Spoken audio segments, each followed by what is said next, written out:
Ladies and gentlemen, welcome to the 9 p.m. English news edition brought to you live from RTD channel. And tonight, as headlines, you have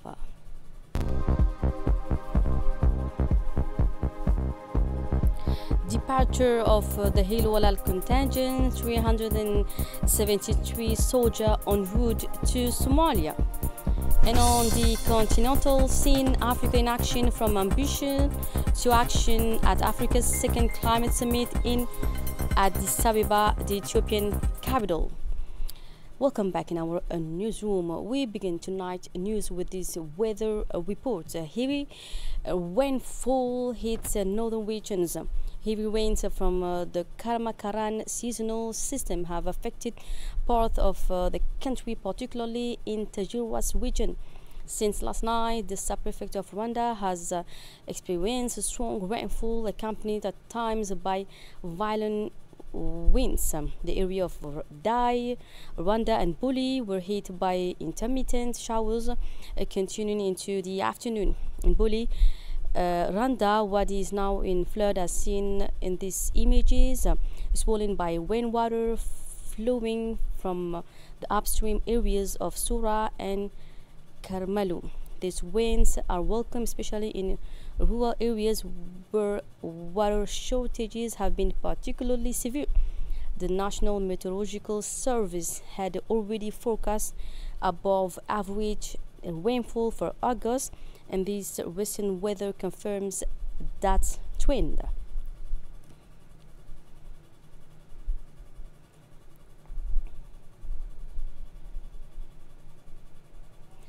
And now this farewell visit of the ambassador of the Kingdom of Saudi Arabia. Prime Minister Abdul Qadir Kamil Mohammed received today Faisal bin Sultan Al Kabani, Ambassador Extraordinary and Plenipotentiary of the Kingdom of Saudi Arabia to Djibouti. As part of his farewell visit, the meeting, marked by mutual respect, was an opportunity to highlight the excellent bilateral relation between Djibouti and Saudi Arabia based on historic brotherhood, shared views on regional issues, and close cooperation across several areas of common interest. On behalf of the Djiboutian government, the Prime Minister expressed a deep appreciation for the ambassador's consistent and constructive effort throughout his tenure, particularly in strengthening strategic investment and humanitarian coordination. Ambassador Al Gabani paid this time a farewell visit to the National Assembly. The President of the National Assembly, Dilaita Mohammed Dilaita, received today Faisal bin Sultan Al Kabani, Ambassador of the Kingdom of Saudi Arabia to Djibouti, as part of his farewell visit. During the meeting, the President of the National Assembly praised the strong and brotherly ties between Djibouti and Saudi Arabia and acknowledged the ambassador's key role in strengthening these relations.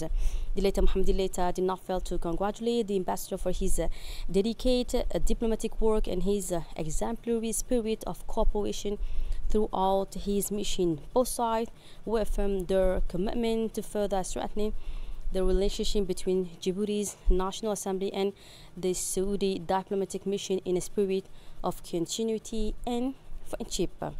And now concerning the CJSOI Games, Djibouti wins the first goal in the 3,000 meters. Djiboutian athlete Hawa Omar Galab dominated the 3,000 meters race during the opening day of the 13th Indian Ocean Youth and Sport Commission Games held in Seychelles. Djibouti shines also at the CJSOI Games in Seychelles, following Hawa Omar Galab a gold medal win in the 3,000 meter and bronze medal in the women's 800 meters. Djiboutian men's team has also excelled, taking both gold and bronze in the men's 800 meters race. In addition, Rayyan Fahad earned a bronze medal in the e-sport competition, marking an important achievement for Djibouti in this emerging discipline. The Republic of Djibouti shone in the emerging discipline of e-sport thanks to the remarkable performance of young Rayyan Fahad Anis, who won the bronze medal in the final round. At just 14 years old, Rayyan Fahad Anis became the youngest Djiboutian athlete to win a medal at this edition of the Games, a performance that was widely celebrated by the national delegation and attending officials. The final round took place in the presence of Djibouti's Minister of Youth and Culture and current chairperson of the CGOSOI, Dr. Hibo Mumin Assoui, alongside her counterparts from Seychelles, Minister Marie-Céline Zeiler, and from Madagascar, Minister Abdullah Marson Mustafa. And this medal not only highlights the rise of Djiboutian talent in innovative sport disciplines, but also reflects the effort made by the coaches and institutions to promote new forms of sporting competition among the youth. The Ministry of Youth and Culture warmly congratulates Rayyan Fahad Anis and encourage him to continue on his path of excellence. The Djiboutian delegation took part in two major activities organized by the host country Seychelles, a nature hike on Montagne Posée and a cultural and traditional gathering on the beach. The day began with a scenic hike on one of Seychelles' most iconic natural sites. All participating delegation joined in a friendly and vibrant atmosphere aimed at promoting outdoor sport, environmental awareness, and appreciation for the island's ecological richness. The Djiboutian delegation, which included young athletes, supervisors, and coaches, actively participated in the hike. They enjoyed the breathtaking landscape, the island's unique biodiversity, and the strong sense of camaraderie that define this special day of the CGSOI Games. Following the hike, the delegation gathered on one of the island beaches for a cultural exchange event focused on unity and sharing youth from across the Indian Ocean region. The Djiboutian team made a vibrant contribution with artistic performances that showcase the richness of their cultural heritage, traditional dances, songs, fashion displays, and presentation of typical Djiboutian delegation. These exchanges helped strengthen bonds between nations and highlighted the cultural diversity of the region. We come back now to the country where Djiboutian reinforcement troops depart for Somalia. At dawn this morning, a reinforcement unit of the Djiboutian army consisting of 373 soldiers boarded their first flight to Somalia. Before the deployment, the Hill Walal reinforcement underwent intensive training at the Ali Une Training Center. The rigorous program strengthened their tactical capabilities, enhanced their ability to operate in hostile environment, and prepare them psychologically for a long-term mission. Their deployment comes at a time where regional stability remains fragile, and troop reinforcement is very important to maintaining pressure on the terrorist group of Al-Shabaab. The primary mission of the soldier will be to support their fellow comrades already in the field. Two reinforced contingent will now stand together on the front line in the pursuit of peace in the region. This deployment is part of the peacekeeping mission in Somalia and takes place with the full support and encouragement of the Republic of Djibouti. Seflaba aflanahay gesi amina nahay indihi dalkanahay.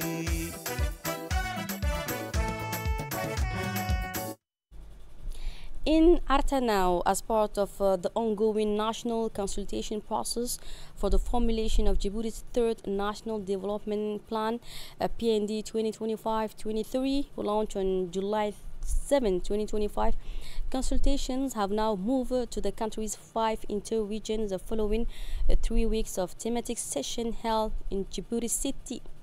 These regional consultations are taking place from August 5th to 14, 2025. This inclusive approach aims to strengthen the territorial anchoring of the PND and to ensure the active participation of local stakeholders in identifying development priorities in line with Djibouti Vision 2035.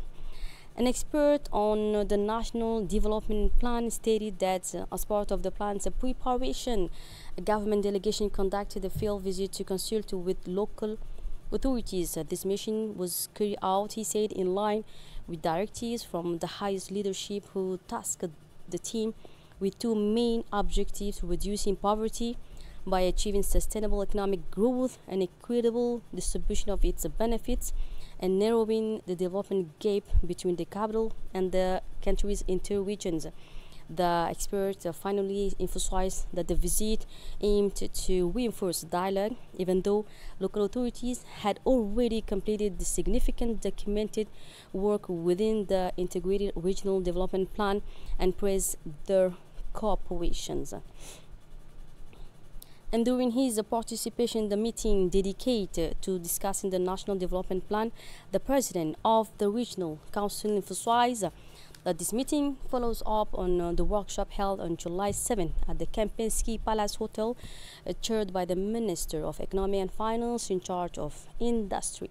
He explained that the National Development Plan aims to conduct a comprehensive study to identify developmental gaps and opportunities across the country, noting that involving the inter-regions reflects the government's commitment to balanced planning. He added that each region council had previously developed its own development program for its area, which serves as a key reference for setting priorities. Moving on to Dekhewich now, the Ministry of Social Affairs and Solidarity, in close collaboration with the Ministry of Agriculture, Water, Fisheries and Livestock, and with the active participation from its financial partners within the framework of the PRUSCA project, has launched a training workshop on climate-resilient agricultural techniques for farmers from various districts and sub-prefectures in the region. This workshop takes place amid the ongoing and recurring drought condition that negatively impacted the livelihood of rural communities. It comes at a critical time when the government is intensifying its response efforts, particularly through the distribution of food, livestock feed, resilient seed, as well as the maintenance and rehabilitation of hydraulic infrastructure and agricultural equipment to strengthen food security. The training workshop aims to enhance farmers' capacity to adopt sustainable practices adapted to climate change, such as good agricultural practices based on minimum tillage, conservation, agriculture efficient, and sustainable water. And during the workshop, the technical advisor from the Ministry of Foreign Affairs and Solidarity of Social Affairs and Solidarity highlighted the significant challenges faced by the agricultural sector and food security, notably recurring drought and rainfall scarcity. This condition, he said, have led to soil degradation, crop losses, and the death of large numbers of livestock, which are a primary source of livelihood for rural populations. The advisor emphasized that these challenges require the adoption of innovative and sustainable farming practices alongside enhancing knowledge and exchange among farmers. Taking the floor, the beneficiaries did not fail to express their satisfaction with the training workshop, which comes amid ongoing and recurring droughts that have severely impacted the livelihood of rural communities. They did not fail to extend their sincere thanks to the government of Djibouti for its continued effort to support rural populations and improve their living conditions. In El Sabih now, as part of ongoing border surveillance and security operations, the BIAS intercepted a group of individuals involved in a human smuggling network during a routine patrol in the Al-Awsa area. The soldier apprehended the smugglers, who were illegally transporting 13 individuals, most of whom were of Ethiopian nationality. these migrants were attempting to enter national territory through an unofficial route, endangering their lives in unsafe and precarious transport conditions. Moving on now to the continental and international news. Africa is set to transform its climate ambitions into concrete action during the second African Climate Summit to be held in Addis Ababa from 8 to 10 September 2025 under the theme Accelerating Global Climate Solutions and Financing for Resilient and Green Development in Africa. Despite contributing less than 4% of global emissions, Africa remains highly vulnerable to climate change and faces a major financing gap.